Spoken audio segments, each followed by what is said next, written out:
Sabda TV. Assalamualaikum warahmatullahi wabarakatuh. Innal hamdalillah nahmaduhu wa nasta'inuhu wa nastaghfiruh wa na'udzu billahi min shururi anfusina wa min sayyiati a'malina. Man yahdihillahu fala mudilla lahu wa man yudlil fala hadiya lahu. Wa asyhadu an la ilaha illallah wahdahu la syarika lahu wa asyhadu anna Muhammadan abduhu wa rasuluh. Qala Allah Ta'ala fi kitabihil karim, ya ayyuhalladzina amanu taqullaha haqqa tuqatih wa la tamutunna illa wa antum muslimun, amma ba'd. Kita lanjutkan ayol ikhwah, hadis 189 an Abi Malik al-Asy'ari radhiyallahu anhu qala qala Rasulullah sallallahu alaihi wasallam, at-tuhuru syatrul iman, walhamdulillahi tamla'ul mizan, wa subhanallahi walhamdulillah tamla'ani aw tamla'u ma bainas sama'i wal ard. Wassalatu nurun, wassadaqatu burhanun, wassabru dhiya'un, wal qur'anu hujjatun laka aw alaik. Kullun nasi yaghdu faba'i'un nafsahu famu'tiquha aw mubiquha. Rawahu Muslim wa Tirmidzi wa Ibnu Majah. Illa annahu qala isbaghul wudu' syatrul iman. Dari Abu Malik al-Asy'ari, semoga Allah meridainya, ia berkata, Rasulullah sallallahu alaihi wasallam bersabda, at-tuhuru syatrul iman, bersuci itu separuh dari keimanan. Alhamdulillah, dan ucapan alhamdulillah tamla'ul mizan, memenuhi timbangan. Wa subhanallah walhamdulillah, dan ucapan subhanallah dan alhamdulillah tamla'ani atau tamla'u ma bainas sama'i wal ard, memenuhi apa yang ada di antara langit dan bumi. Wassalatu nurun, dan salat itu adalah cahaya. Wassadaqatu burhanun, dan sedekah itu adalah bukti. Wassabru dhiya'un, dan sabar itu adalah sinar. Wal qur'anu hujjatun laka aw alaik, dan Al-Quran bisa menjadi hujjah yang akan menguntungkan kamu atau menjadi hujjah yang akan mencelakakan kamu. Kullun nas yaghdu, setiap manusia itu sedang pergi. Faba'i'un nafsahu aw famu'tiquha aw mubiquha, ia menjual dirinya, apakah ia akan memerdekakan dirinya ataukah ia akan membinasakan dirinya. Dikeluarkan Imam Muslim, Tirmidzi dan Ibnu Majah. Akan tetapi dalam lafaz Ibnu Majah adalah isbaghul wudu syatrul iman, menyempurnakan wudu adalah separuh keimanan. Ikhwatul Islam, saudaraku seiman, hadis ini termasuk hadis yang agung ya. Al-Imam An-Nawawi berkata, hadal hadithu aslun azimun min usulil Islam. Hadis ini adalah merupakan pokok yang agung dari pokok-pokok Islam. Qad istamala ala muhimmatin min qawaidil Islam. Karena hadis ini, kata beliau, mengandung perkara-perkara yang sangat urgen dari kaidah-kaidah Islam. Ibnu Hajar al-Haytami berkata, hadzal haditsu aslun azimun min usulil Islam. Hadis ini adalah merupakan pokok yang agung dari pokok-pokok Islam. Kita akan syarah sedikit demi sedikit ikhwatul Islam Nabi Shallallahu Alaihi Wasallam bersabda, "At-tuhur syatrul iman." Kesucian itu adalah, ya, atau bersuci itu adalah separuh dari keimanan. Apa maksudnya, Pak? Bersuci itu separuh keimanan. Sebagian ulama menafsirkan bahwa yang dimaksud dengan at-tuhur di sini adalah wudu. Dan yang dimaksud dengan al-iman di sini adalah salat. Makanya dikuatkan di dalam lafaz Ibnu Majah. Dalam lafaz Ibnu Majah dengan lafaz apa? Isbaghul wudu syatrul iman. Menyempurnakan wudu itu adalah separuh keimanan. Ya. Ini pendapat yang pertama. Pendapat yang kedua, maksud kesucian di sini, ya, yaitu kesucian anggota badan, baik itu wudu maupun mandi. Karena iman itu terbagi menjadi dua. Ya, yang pertama kesucian hati dan yang kedua kesucian anggota badan. Maka orang yang bersuci berarti dia sudah melakukan salah satu dari dua kesucian, yaitu kesucian badannya. Ya. Dan dua pendapat ini wallahu alam dua-duanya benar, Pak. Ya, tidak saling bertabrakan, saling menguatkan. Ya. Kemudian Rasulullah SAW bersabda, "Walhamdulillahi tamla'ul mizan." Dan ucapan alhamdulillah itu memenuhi timbangan. Ini menunjukkan akan keistimewaan ucapan alhamdulillah,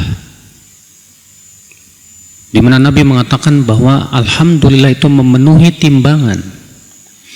Kenapa demikian? Karena pertama, Pak, Allah sangat cinta pujian. Rasulullah SAW sabda, "Laisa ahadun ahabbu ilaihil madhu minallah." Tidak ada siapapun yang paling menyukai pujian dari Allah Subhanahu wa taala. Makanya orang yang paling banyak memuji Allah, dialah yang paling dicintai oleh Allah Subhanahu wa taala. Rasulullah SAW sabda, "Innallaha yuhibbul 'abda idza akala aklatan yahmaduhu 'alaiha wa idza syariba syurbatan yahmaduhu 'alaiha." Allah itu cinta kepada seorang hamba yang apabila makan satu suap, dia ucapkan alhamdulillah. Apabila dia minum satu teguk, dia ucapkan alhamdulillah. Allah suka kepada orang seperti ini. Oleh karena itu, ya akhul Islam, ya, kita seakan-akan disuruh untuk memperbanyak memuji Allah dalam setiap keadaan. Nabi Shallallahu Alaihi Wasallam apabila ditimpa sesuatu yang menyenangkan, beliau mengucapkan apa? Alhamdulillah alladzi tatimmu bihi alladzi bihi tatimmu shalihat.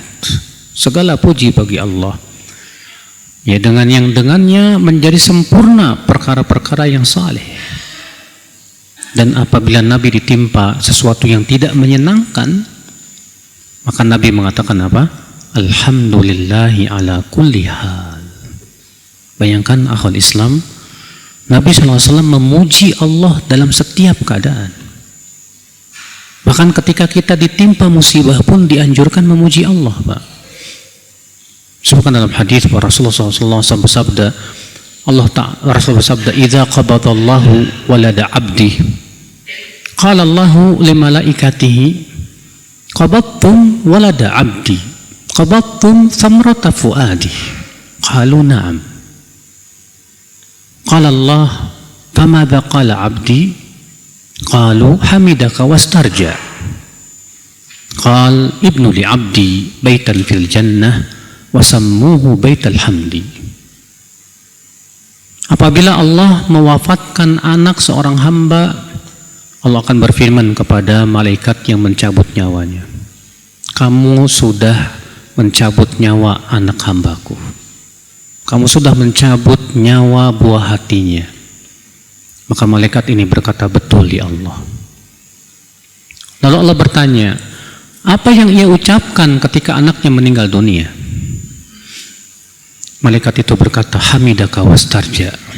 Dia memujimu ya Allah dan mengucapkan istirja, itu inna lillahi wa inna ilaihi rajiun. Apa kata Allah? Ibnu lahu baitan fil jannah. Bangunkan untuknya sebuah rumah di surga.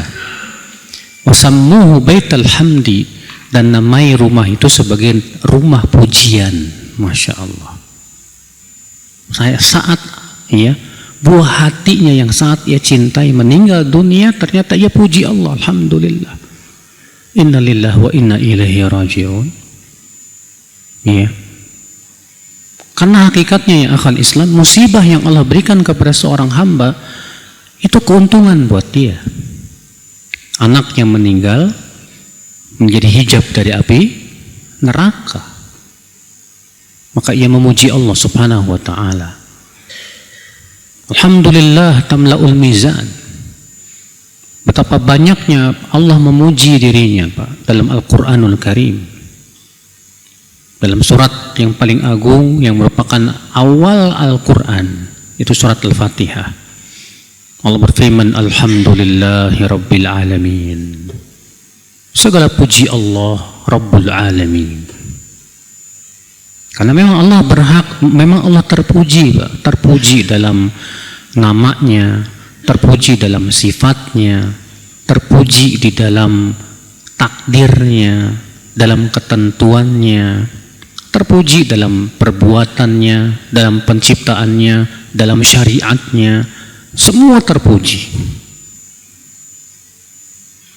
Walaupun terkadang kita memandang ada ciptaan Allah kok kayaknya ya cacat gitu Pak.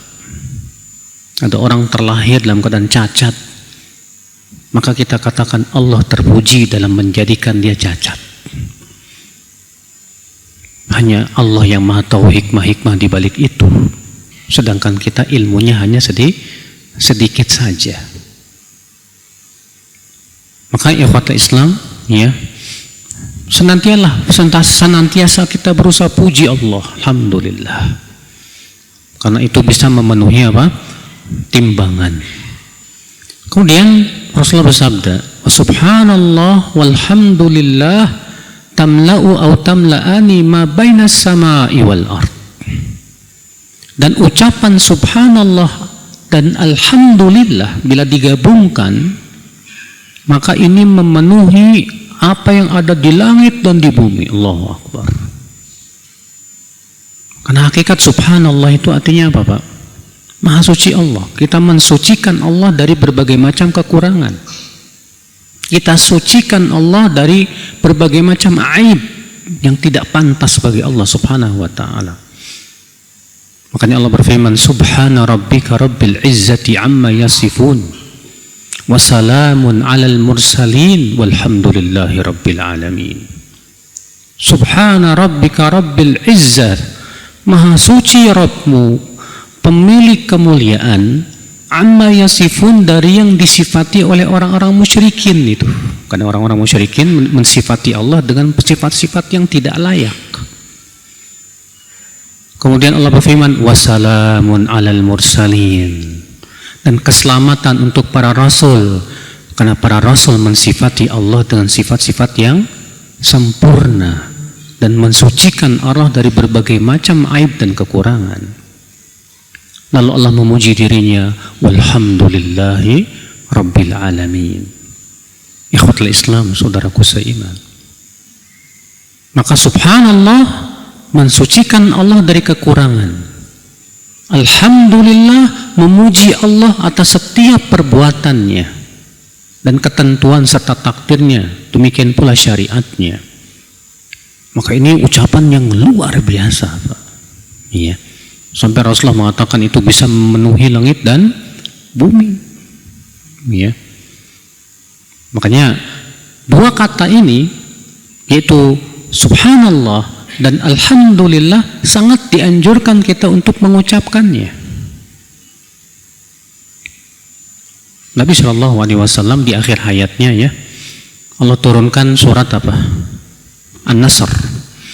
Idza jaa nasrullahi wal fath wa ra'aitan nasa yadkhuluna fi dinillahi afwaja fasabbih bihamdi rabbika wastaghfir innahu kana tawwaba. Di situ Allah mengatakan fasabbih, bertasbihlah, bihamdi rabbika, dengan memuji Rabbmu, dan mohonlah ampunan, sesungguhnya Dia Maha pemberi taubat. Semenjak Allah turunkan ayat ini, kata Aisyah, Rasulullah memperbanyak ucapannya apa? Subhanallah walhamdulillah astaghfirullah wa atubu ilaih. Beliau berbanyak sampai meninggal dunia. Iya. Makanya dua ucapan ini kalau diucapkan ringan Pak di lisan, berat di timbangan.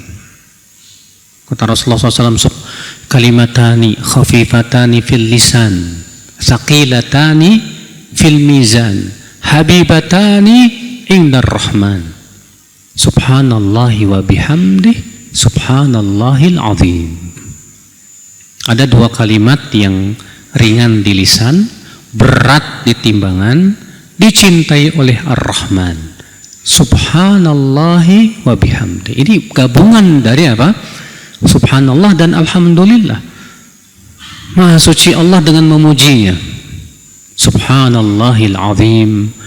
Maha suci Allah yang maha agung. Ya. Luar biasa akal Islam. Di waktu pagi dan petang Rasulullah mengatakan, siapa yang membaca subhanallahi wa bihamdi 100 kali akan digugurkan dosa-dosanya, wa in kana mithla zabadil bahr, walaupun sebanyak buih di lautan. Subhanallah. Ikhwatul Islam, ya. Kemudian Rasulullah SAW bersabda, wassalatu nurun, dan salat itu adalah nur, cahaya. Cahaya yang memberikan ya cahaya di hati seorang hamba. Sehingga dengan cahaya itu si hamba diberikan kekuatan untuk menjauhi perbuatan keji dan mungkar. Allah berfirman, inna salata tanha anil fahsya'i wal munkar. Sesungguhnya salat itu bisa mencegah dari perbuatan apa? Perbuatan keji dan mungkar. Masya Allah. Di dunia Pak, cahaya orang yang sholat akan tampak di wajahnya. Makanya orang yang suka sholat akan tampak Pak, wajahnya itu berseri-seri. Iya. Di akhirat cahaya itu benar-benar tampak betul. Allah berfirman dalam surat apa itu? Dalam surat Al-Hadid, ya. Yauma taral mu'minina yas'a nuruhum baina aydihim wa biaymanihim. Pada hari kamu akan melihat kaum mukminin berjalan dalam keadaan cahayanya berada di depan dan di kanan mereka. Iya. Busyrakumul yawma jannatun tajri min tahtihal anhar. Kabar gembira untuk kalian hari ini, untuk kalian surga yang di bawahnya sungai mengalir. Subhanallah. Dan kita butuh cahaya Pak. Cahaya nanti di hari akhirat sangat berguna. Di dunia pun kita sangat membutuhkan cahaya. Cahaya iman yang ada di dada-dada kita. Ya. Maka sholat akhi memberikan cahaya dalam kehidupan. Maka akan beda Pak orang yang senantiasa menjaga sholatnya, menjaga kekhusyuannya, dengan orang yang dia menyia-nyiakan sholat. Apalagi yang nggak sholat, beda dalam tingkah lakunya, dalam sikapnya. Kalau ada orang yang rajin sholat tapi kok maksiat jalan terus, ini biasanya sholatnya bermasalah Pak. Mungkin sholatnya nggak tumakninah, mungkin sholatnya dia tidak jaga rukunnya, sehingga akhirnya nggak diterima sama Allah. Sebagaimana disebutkan dalam hadis Nabi Shallallahu Alaihi Wasallam, ya, kata Rasulullah SAW, ada seseorang sittuna sanah wa ma yuqbalu minhu salatun wahidah. Ada orang 60 tahun sholat gak diterima satupun sholatnya. La'allahu yutimmu ruku'ahu wa la yutimmu sujudahu. Kenapa kata Rasulullah? Dia sempurnakan ruku'nya tapi gak sempurnakan sujudnya. Dia sempurnakan sujudnya tapi tidak disempurnakan ruku'nya. Gara-gara itu 60 tahun sholat gak diterima sama Allah. Sholat seperti ini tidak akan memberikan pengaruh dan efek, Pak, dalam kehidupan, Pak. Iya. Sholat yang bisa memberikan pengaruh dan efek yang luar biasa dahsyat dalam kehidupan itu sholat yang benar-benar dijaga. Dijaga kekhusyuannya tadi, rukun-rukunnya, syarat-syaratnya. Nah, sholat seperti ini insya Allah akan sangat berpengaruh. Saudaraku seiman, makanya sebagaimana pernah saya sempat sampaikan ya, di zaman Rasulullah SAW ada seorang laki-laki yang malamnya sholat tahajud, paginya mencuri. Dilaporkan ke Rasulullah, kata Rasulullah, satanhahu sholatu, kelak nanti sholatnya akan mencegahnya. Ikhwata Islam, saudaraku seiman, as-salatu nurun, salat itu cahaya. Was-shadaqatu burhanun, dan sedekah itu burhan, bukti. Apa maksudnya? Kata para ulama, ay dalilun ala sihhati imani sahibiha.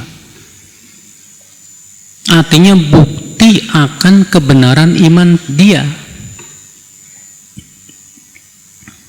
Kenapa kok sedekah itu bukti keimanan, Pak? Karena manusia, yang namanya manusia ya, cinta harta tidak, Pak? Cinta harta.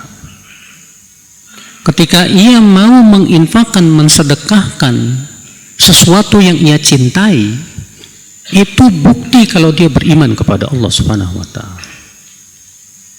Kalau orang nggak beriman kan mikirnya gini, Pak, saya udah capek-capek nyari duit, tahu-tahu saya kasihin ya cuma-cuma ke fakir miskin, enak dia.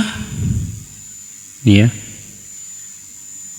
Kalau orang beriman tidak seperti itu pikirannya, Pak. Yang dia pikirkan bagaimana saya bisa mendapatkan pahala besar di sisi Allah. Saya ingin kelak mudah-mudahan sedekah ini ya bisa menolak adab saya, adab Allah dari saya. Karena memang sedekah itu, Pak, itu kata Al-Hafidz Ibnu Hajar, itu bisa menolak adab. Ya, ketika Al-Hafidz Ibnu Hajar mensyarah hadis ketika Nabi SAW khutbah Idul Fitr, di mana Nabi kemudian mendatangi para wanita. Kemudian Nabi bersabda kepada para wanita, tasaddaqna ya ma'syaran nisa, fa inni uritun nar fa idza aktsaru ahlihan nisa. Wahai para wanita, bersedekahlah kalian, karena aku diperlihatkan oleh Allah api neraka, dan ternyata kebanyakan penduduknya siapa? Wanita. Kata Al-Hafidz Ibnu Hajar dalam Fathul Bari ya, ketika mensyarah hadis ini, wa fihi dalalatun ala anna sadaqah tadfa'ul adab. Hadis ini menunjukkan bahwa sedekah itu bisa menolak adab. Ya, luar biasa ikhwatal Islam. Maka Nabi mengatakan as-sadaqatu burhan, sedekah itu bukti keimanan. Was-sabru dhiya, dan sabar itu dhiya. Sabar itu dia itu sinar matahari. Kalau sholat itu cahaya, nur. Apa sih bedanya nur sama dia? Kalau diartiin ke bahasa Indonesia sama apa? Cahaya.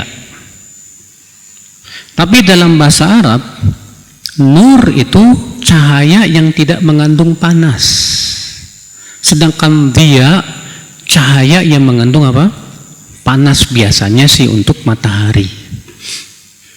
Nah, Nabi SAW menyebutkan sholat cahaya, sabar itu dia. Kenapa? Karena memang sabar panas. Panas nggak Pak? Ya, kita untuk bersabar itu tidak mudah Pak, berat. Ya.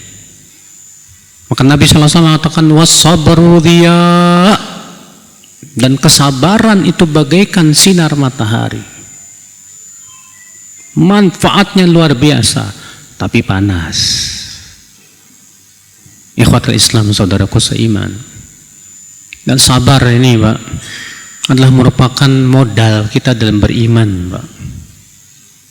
Gak mungkin kita bisa beriman kalau kita tidak sabar.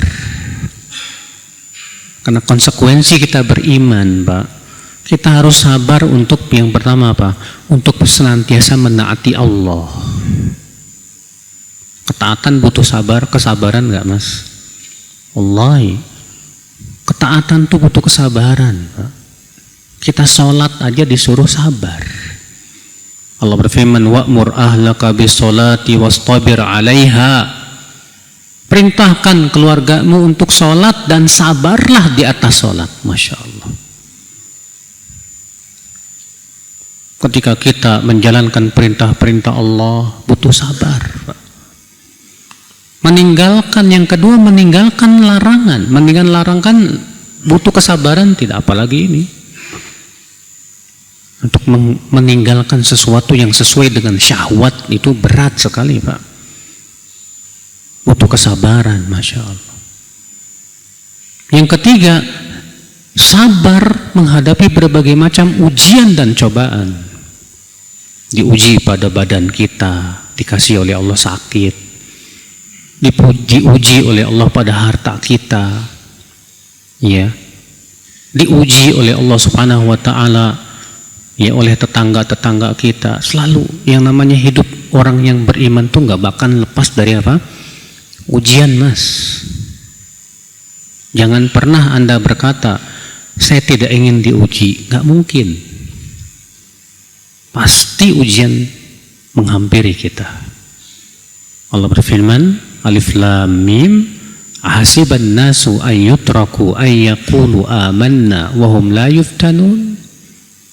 Walaqad fatanna alladhina min qablihim falaya'lamanna alladhina sadaqu wa la ya'lamanna al-kadhibin. Alif Lam Mim. Apakah manusia mengira akan dibiarkan berkata kami beriman sementara ia tidak diuji? Nah, enggak mungkin. Sungguh kata Allah, kami sudah menguji orang-orang sebelum mereka. Dengan ujian itu kami tahu siapa yang jujur imannya dan siapa yang dusta. Ujian. Kita ketika kita mulai ngaji, mulai hijrah, diuji sama Allah. Ujian macam-macam loh Pak.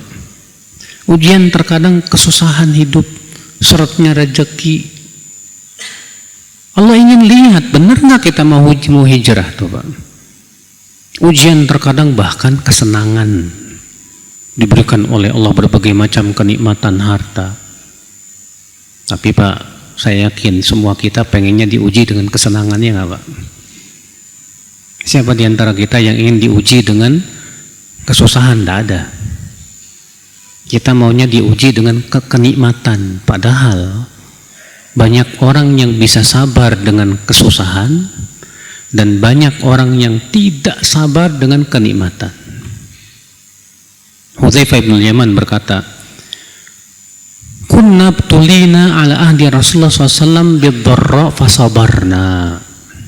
Kami dahulu ketika di zaman Rasulullah SAW diuji oleh Allah dengan berbagai macam kesusahan dan kesulitan, tapi kami bisa sabar. Tsumma btulina bisarra ba'dahu. Kemudian kami diuji oleh Allah dengan kesenangan setelah Rasulullah wafat. Falam nasbir. Ternyata kami tidak bisa sabar. Ujian dengan kenikmatan banyak yang gagal Pak. Karena ketika kenikmatan Allah berikan, pintu-pintu syahwat terbuka. pintu-pintu apa? Kesenangan terbuka. Dan yang namanya kesenangan selalu seringkali melalaikan.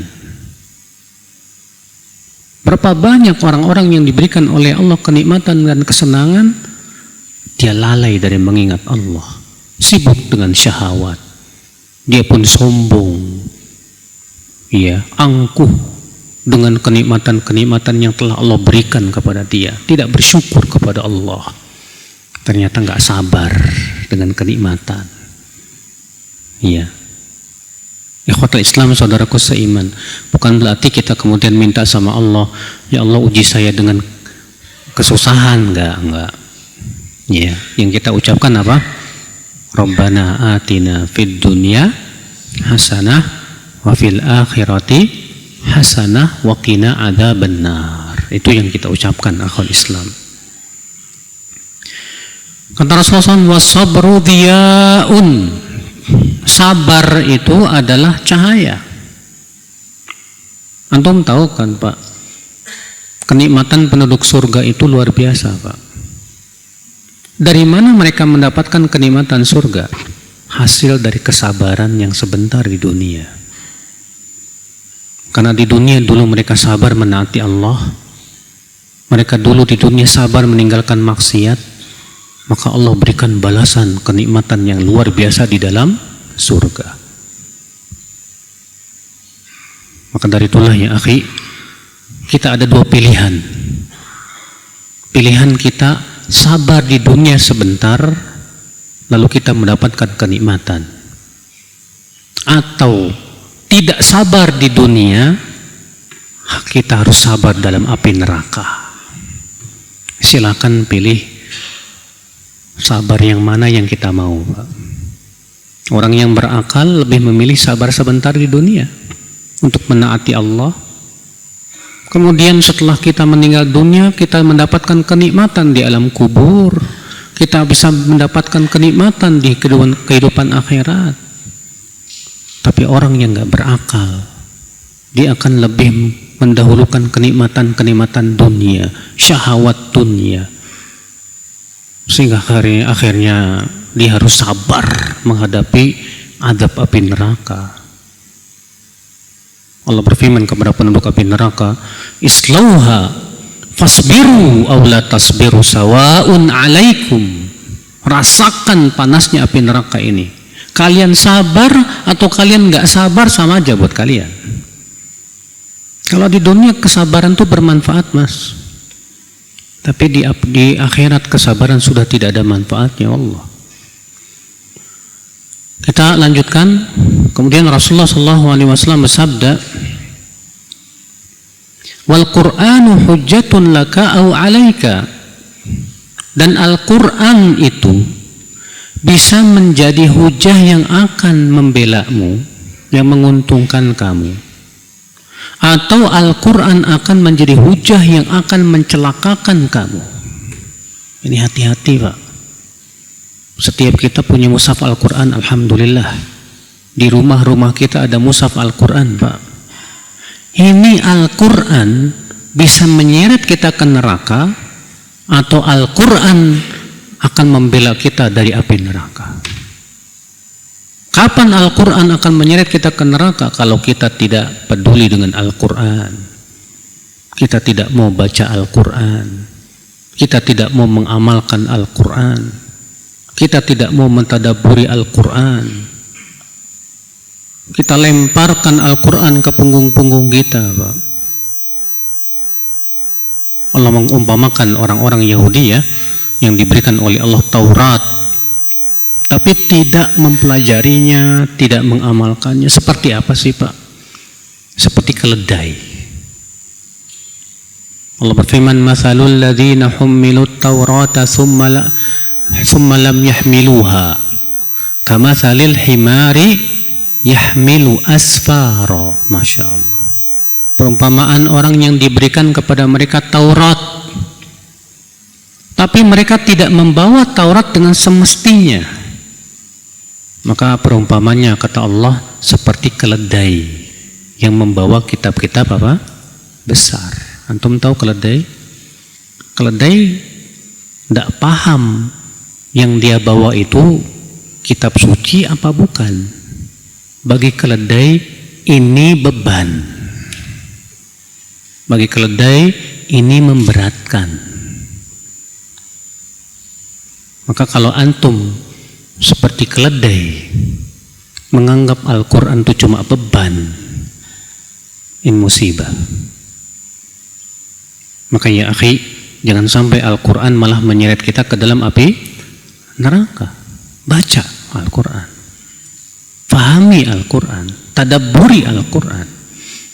Allah menyuruh kita mentadabburi dan mencela orang yang tidak mentadabburinya. Allah berfirman, afala yatadabbaruna al-Qur'ana am ala qulubin aqfaluha. Tidakkah mereka mentadabburi Al-Quran, ataukah hati mereka itu ada gembok-gemboknya itu? Subhanallah. Maka ya akhi, ya, coba kita harus punya target untuk bisa mentadabburi Al-Quran.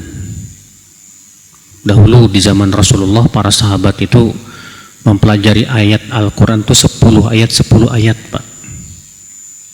Kata Utsman bin Affan, ya, kunna nata'allamul Qur'ana 10 ayat. Kami dahulu di zaman Rasulullah itu mempelajari Al-Quran itu 10 ayat. Dan kami tidak akan menambah kecuali setelah kami mempelajari dan mengamalkan. Masya Allah. Umar bin Khattab mentadabburi surat Al-Baqarah itu 11 tahun loh Pak. Ibnu Umar mempelajari surat Al-Baqarah 8 tahun. Bayangkan. Padahal mereka ini orang-orang yang Masya Allah keilmuannya luar biasa. Maka dari itulah ikhwatul Islam, wallahi kesibukan yang paling mulia itu adalah sibuk mentadabburi Al-Quran dan berusaha mengamalkannya. Makanya Rasulullah SAW ya menganjurkan kita untuk mengkhatam Quran setiap bulan. Kalau bisa ya setiap bulan khatam, ya. Kita lanjutkan akhi. Al-Qur'anu hujjatun laka aw 'alaik. Kullun nas yaghdu faba'i'un nafsahu famu'tiquha aw mubiquha.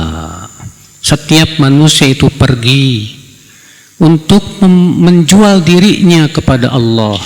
Apakah ia akan memerdekakan dirinya dari api neraka, atau ia malah membinasakan dirinya ya ke dalam api neraka? Setiap kita ini sedang berusaha, berusaha memerdekakan diri kita dari api neraka, atau berusaha membinasakan diri kita sendiri dalam api neraka. Makanya ikhwatul Islam, ya, kita tidak ingin tentunya akhi termasuk orang-orang yang membinasakan diri kita dengan api neraka.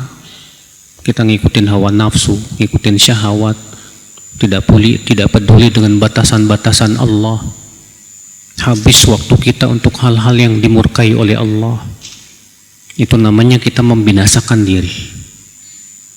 Tapi kita berusaha ya akhi, ya, waktu-waktu kita untuk perkara yang diridhai oleh Allah, ya, dengan zikir, dengan baca Quran, dengan menuntut ilmu, dengan mencari nafkah, dan perkara-perkara yang diridhai oleh Allah Subhanahu wa ta'ala.